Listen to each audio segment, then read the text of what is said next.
El rollo de la escuela.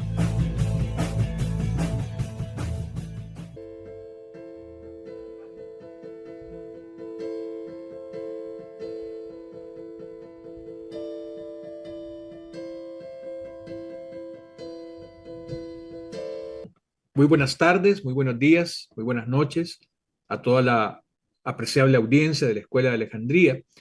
En esta oportunidad, como encargado de la rama de la Escuela de Alejandría donde se enseña la evolución de la lengua hebrea, me veo en la necesidad de hacer este rollo de la escuela para aclarar ciertos conceptos importantes. Por ejemplo, no solamente en los marcos de la Escuela de Alejandría, sino que en los marcos de otras muy prestigiosas instituciones académicas. Este servidor de ustedes ha propuesto y ha puesto a disposición el curso de hebreo arcaico. Pero tal como su nombre lo indica, el término, el sustantivo arcaico, se refiere a algo que es muy antiguo, algo que es obviamente anticuado, algo que ya no está en uso. Y específicamente, y específicamente cuando hablamos de la manera de escribir el hebreo, el idioma en el que nos llevó para los cristianos el Antiguo Testamento y para los judíos el Tanaj, es importante hacer algunas aclaraciones que vienen muy al caso. Por ejemplo, hebreo arcaico es una categoría muy amplia que se refiere a todos aquellos testigos, ya sea en ostracas, en amuletos, en papiros, en pergaminos, donde se han encontrado fragmentos, porciones, cláusulas, a veces muy pequeñitas, pero que hoy forman parte de la Biblia hebrea. Así tenemos el bien llamado proto-sinaítico o escritura alfabética pictográfica. Cuando quiero hacer referencia a este tema, es importante aclarar que una grafía no define el idioma. Por ejemplo, nosotros en el español utilizamos los caracteres latinos, pero también los utiliza el italiano, también los utiliza el portugués, también los utiliza el francés, y aunque no es parte de las lenguas románicas o romances, también las utiliza el inglés. Entonces, una grafía no define el idioma. Por lo tanto, estas grafías protosinaíticas, pictográficas, como vamos a ver más adelante, no solamente se ocuparon para escribir, específicamente en el protosinaítico en transición a partir del 1440 antes de nuestra era, la lengua hebrea, sino que también se escribió el fenicio, se escribió en algún momento el moabita, todas las regiones y todos los pueblos que cohabitaron con el Israel histórico en la tierra de Canaán, en algún momento determinado cercano al siglo X, noveno antes de nuestra era, utilizaron una manera de escribir que después se conoció como paleohebreo, pero que era descendiente de la grafía pictográfica o protosinaítica muy anterior a esa. Luego del exilio a Babilonia, resulta que universalmente se adoptó la grafía aramea cuadrada, principalmente por temas de administración del vasto imperio, ¿verdad? No solo de Babilonia, sino que también de los medo-persas que vinieron después. En ese sentido, en el Mar Muerto, en los manuscritos, se han identificado dos tipos de escritura, el estilo asmoneo, que es más orgánico, y el estilo herodiano, que es más elaborado y más profesional, excepto cuando se escribía el tetragramatón, que se utilizaba la grafía paleohebrea, un poquito más antiguo. Pero a partir del 780-930, ya de nuestra era, se conoce por los grandes manuscritos medievales lo que nosotros en la escuela llamamos hebreo masorético, porque es el hebreo que contiene la masora en esos grandes manuscritos medievales y de donde se toma como base para desarrollar a todos los idiomas o traducirlos el Antiguo Testamento. De este hebreo masorético o hebreo clásico, como se le conoce específicamente, evoluciona al hebreo moderno a partir de 1948, donde la nación de Israel adopta específicamente el hebreo como su lengua nacional. Pero el asunto es el siguiente. Hablando específicamente del proto-sinaítico, hay una historia que merece ser contada y principalmente merece ser entendida. Y es que en una pequeña esfinge descartada, porque seguramente estaba muy mal hecha, desproporcionada, se encontraron unos jeroglíficos egipcios que gracias a la piedra de Rosetta se habían podido ya descifrar. Pero en la otra parte, en la otra cara de la esfinge, se encontraron unos caracteres que nadie sabía a qué se referían, nunca nadie los había visto. Hasta que el doctor Alan Gardiner, el famoso egiptólogo británico, que descubre esto en 1916, asocia cada una de estos extraños caracteres con las letras hebreas. Y solo de esta manera, únicamente de esta manera, es que estos caracteres pueden ser leídos en lengua hebrea. ¿Mm? No en ningún dialecto cananeo, no en nabateo, no en fenicio, en lengua hebrea. Ahí dice Meoeb Balat, el amado de la señora de la turquesa. ¿Por qué? Porque en los jeroglíficos egipcios que están del otro lado, dice eso específicamente, porque se conoce cómo se leen los caracteres egipcios. Entonces, es muy curioso que estas líneas no tengan ningún sentido en otro idioma excepto en hebreo. Por lo tanto, serían el primer testimonio de una lengua, incluso podríamos llamar protohebrea, en caracteres proto-sinaíticos. Así, la prestigiosa profesora Orly Goldwasser desarrolla toda una hipótesis de cómo el proto-sinaítico, estos caracteres pictográficos descienden, son descendientes de los jeroglíficos egipcios. Y por supuesto, esto es muy aceptado en la comunidad científica, pero hay un problema. Hay un problema que todavía no tiene resolución.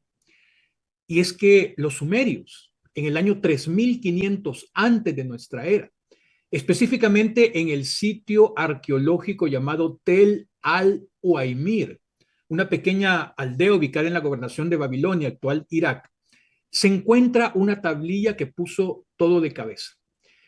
Y denota que los sumerios también inventaron caracteres pictográficos que más tarde dieron lugar a la escritura cuneiforme propiamente dicha y que en el caso de Levante, en el caso de la tierra de Israel, evolucionaron en el paleohebreo. Pero cuando nosotros identificamos cada uno de estos caracteres, podemos ver aquí una Zain, una Bet, una Gimel, una Ain, una Resh, una Haf, etcétera, caracteres que identificamos precisamente por la esfinge de Sherabit el Hadim. Esta tablilla de Kish, que está en el Museo Asmoleano de la Universidad de Oxford en el Reino Unido, puede ser constatada y puede ser vista públicamente y representa el testimonio más antiguo de cómo escribían los sumerios en el 3500 antes de nuestra era, antes de que adoptaran por comodidad y porque, miren, se optimizaba mucho más el espacio que con pictogramas la escritura cuneiforme. En ese sentido, es importante entender que todos estos testimonios arqueológicos, que todos estos hallazgos, no hacen otra cosa que enviarnos nuevamente a este libro que ha sido tan atacado por muchos, pero también tan defendido por otros como es la Biblia hebrea. Cuando en el libro de Génesis capítulo 11 dice específicamente que en algún momento de la historia de la humanidad, la tierra era de una sola voz y una sola lengua, y probablemente escribía en caracteres pictográficos que hoy tienen el nombre científico de proto-sinaítico. Espero que esta pequeña intervención aclare algunas dudas y nos permita adentrarnos más en este maravilloso mundo de la escritura alfabética. Muchas gracias. Este es el rollo de la escuela, que te puede tomar un momento, pero tiene fines eternos. El rollo de la escuela. Regálanos un like, suscríbete a nuestro canal, entérate cada vez que subimos contenido y compártelo en tus redes. Yo tengo una pregunta sencilla, ¿no? Yo mismo cursé con usted con los tres módulos del curso de hebreo arcaico. Creo que en aquel momento hice la pregunta, la voy a hacer de nuevo porque quizás vale la pena para quienes hicieron el curso y quizás no se hicieron la pregunta.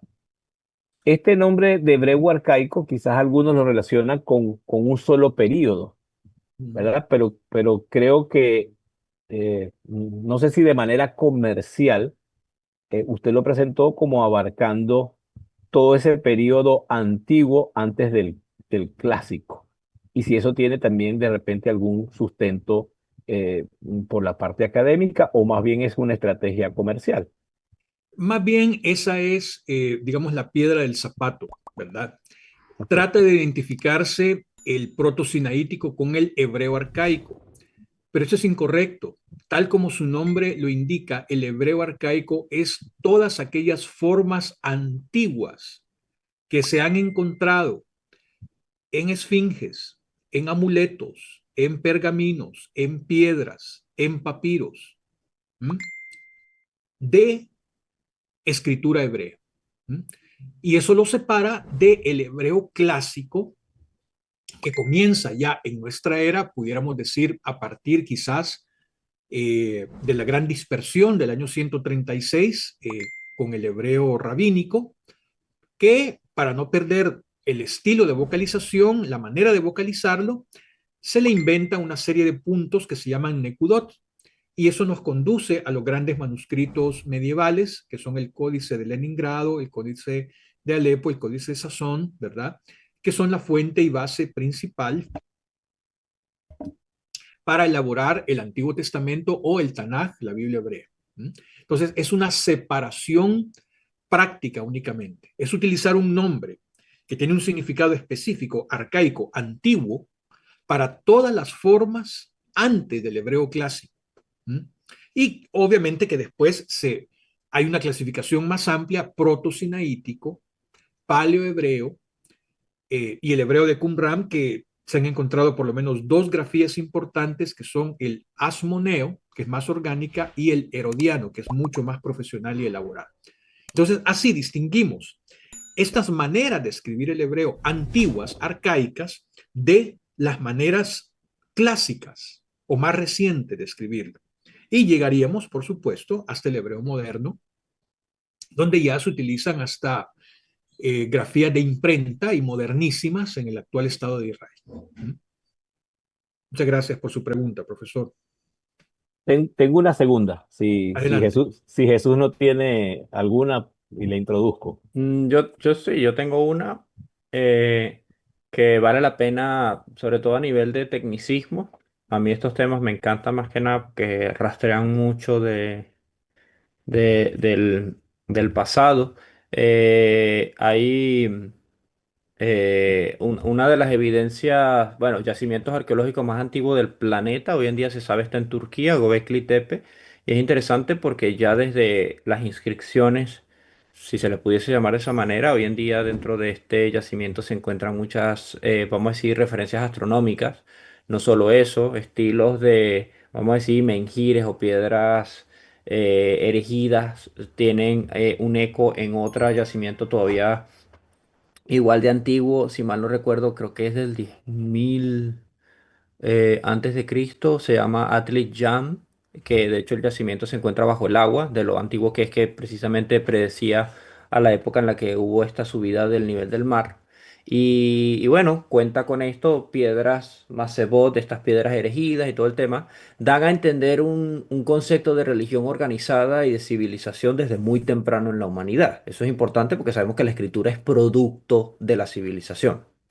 En este sentido, mi pregunta sería la siguiente. A nivel específicamente de tecnicismo, ya por aquí reconocemos con lo que nos acaba de explicar el hermano Raúl Arce que la escritura es algo muy antiguo, pero al mismo tiempo también podemos reconocer que en efecto la devoción en Israel y con representaciones en rocas y demás parece anteceder a una época muy, muy antigua. Yo mencioné Atlijan porque como se encuentra sumergido bajo el agua, sabemos que ahí ocurrió algo que tiene que ver con un diluvio o una catástrofe de algún estilo. Mi pregunta es la siguiente. ¿Podemos proponer la hipótesis de que la escritura y una raíz común de la escritura sea tan antiguo que haya sido incluso utilizado por estas comunidades que ya tenían esta tecnología? O sea, si ya tenían organizadas referencias astronómicas, porque sabemos que estas piedras siempre están alineadas, contarían con una escritura y posiblemente una escritura de este tipo, una raíz común de escritura. Bueno, la pregunta, profesor Jesús Francisco, es muy, pero muy interesante. Eh, Cuando uno se refiere a hallazgos actuales, tan antiguos como por ejemplo Gobekli Tepe, que usted refirió, ahí usted no encuentra escritura alfabética, pero encuentra representaciones de animales, representaciones de personas, representaciones de sucesos entre personas. Y eso nos lleva a una conclusión, pero muy sencilla y muy clara. En el mundo antiguo, la gente dibujaba lo que veía. ¿M?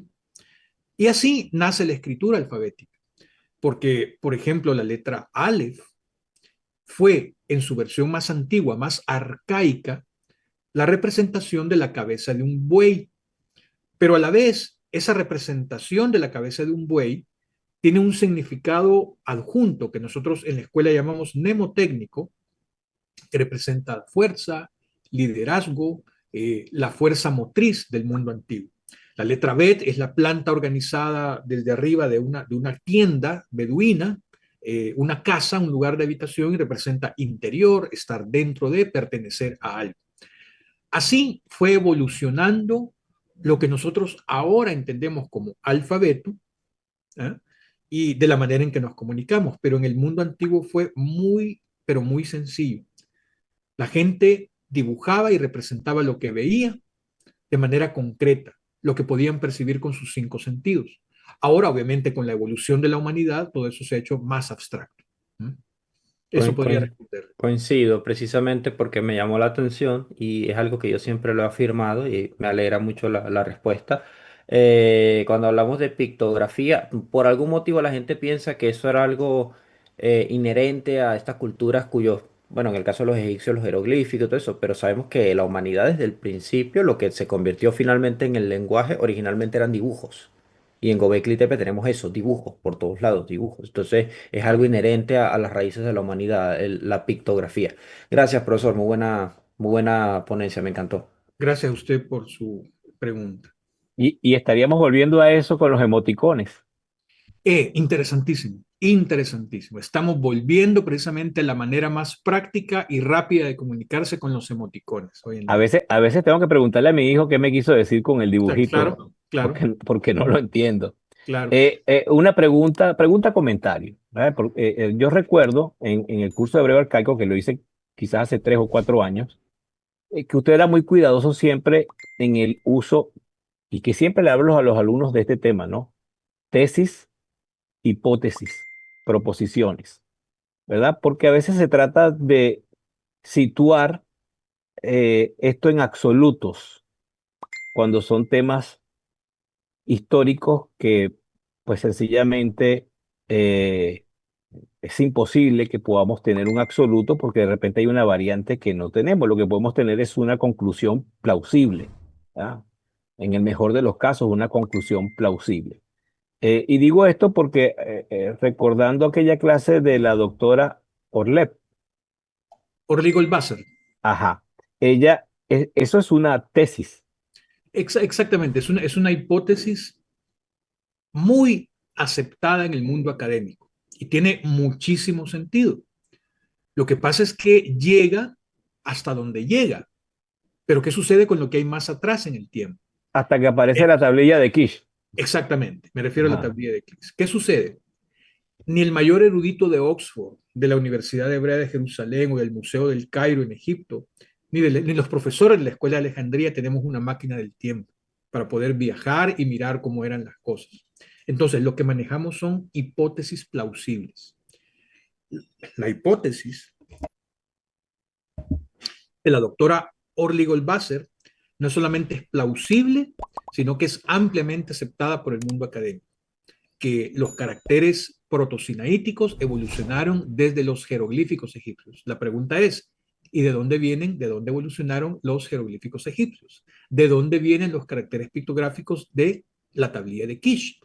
Y cuando uno se encuentra con el texto de Génesis capítulo 11 que dice que la tierra de una sola lengua y unas mismas palabras, pues digamos, a uno automáticamente le hace sentido.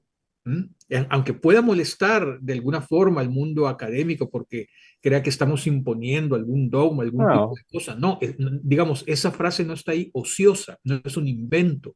¿Ah? Kish, Kish queda, Parecieras, Kish quedaba en Mesopotamia. por supuesto, en ¿Y, Mesopotamia. y de dónde viene Abraham?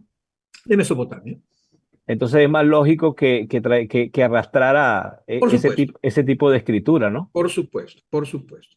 O simplemente lo que dice el texto, que todos los descendientes de Noé, el mundo noágido que está tan de moda hoy en día,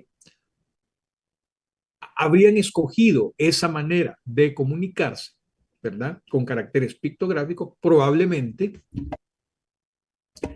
traídos por el primer escriba. ¿Quién fue el primer escriba? ¿Quién fue, según la literatura no canónica, al primer ser humano que se le enseñó a escribir? Enoch. Enoch. Bueno, Enoch, exactamente. Entonces, eh, pareciera ser que la Biblia hebrea, digamos, no solo es un documento piadoso, sagrado, etcétera, sino que contiene datos que son dignos de estudiar de manera científica y académica, porque nos llevan a unas conclusiones que para unos van a apuntalar más su fe y para otros, lamentablemente, van a derribar, ¿verdad?, algunas creencias en ataque hacia estos textos que en alguna vez se consideraron muy fantasiosos por el mundo académico.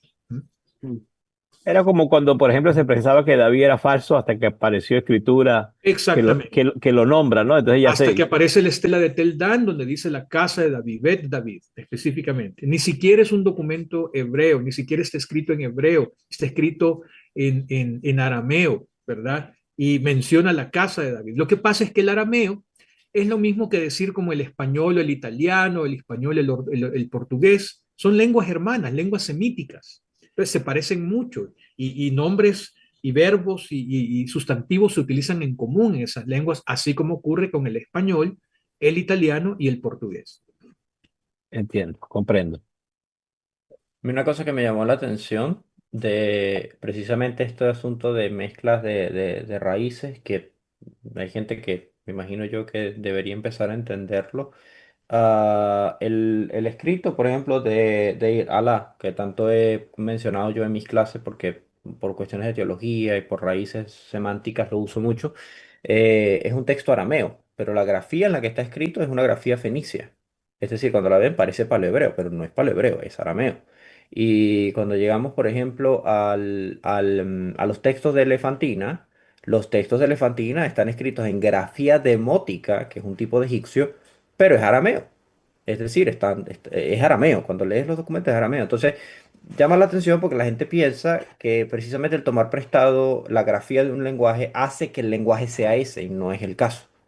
Ya hoy en día sabemos, pues, precisamente que la traducción de los documentos de Elefantina está en arameo porque además lo que llama más la atención es que la comunidad era aramea, no era egipcia, entonces no tenía sentido que están hablando, están usando la grafía demótica, y aquí hay un elemento muy interesante, hasta donde yo he entendido de lo que explican los académicos, es porque la correspondencia egipcia en la mayoría de los casos se escribía en demótico, ya que era una lengua un poquito más común, pero era arameo, porque ellos eran precisamente comunidades tanto siria como samaritana como de Judea, perdón.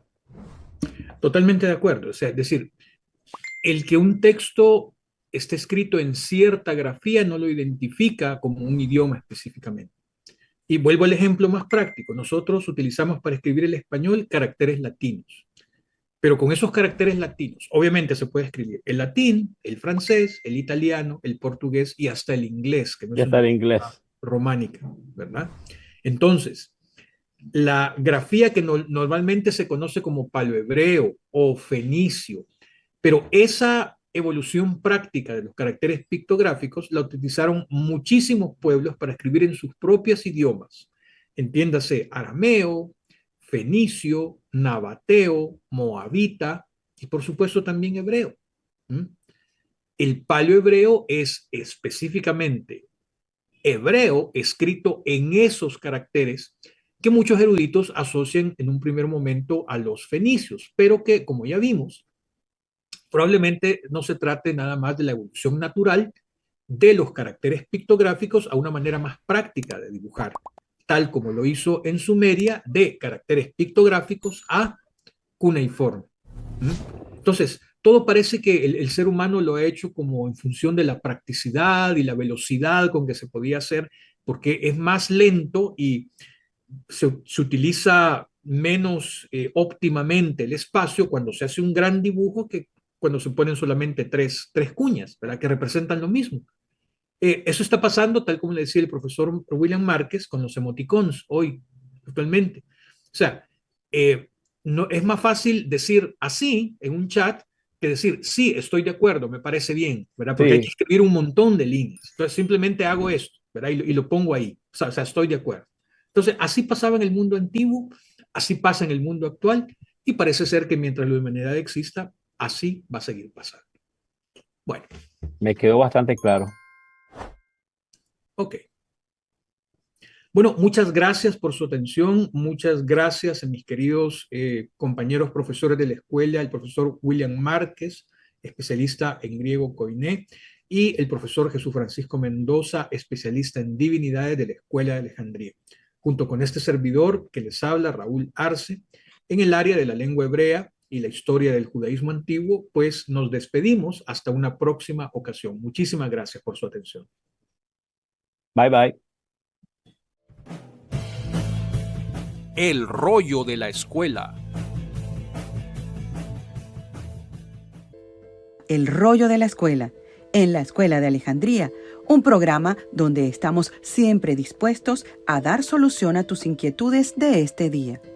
Porque hablamos español y podemos profundizar de manera sencilla y escueta en cada tema, mostrando el punto de vista de la palabra de Dios que también toma en cuenta el punto de vista del hombre a través de los tiempos.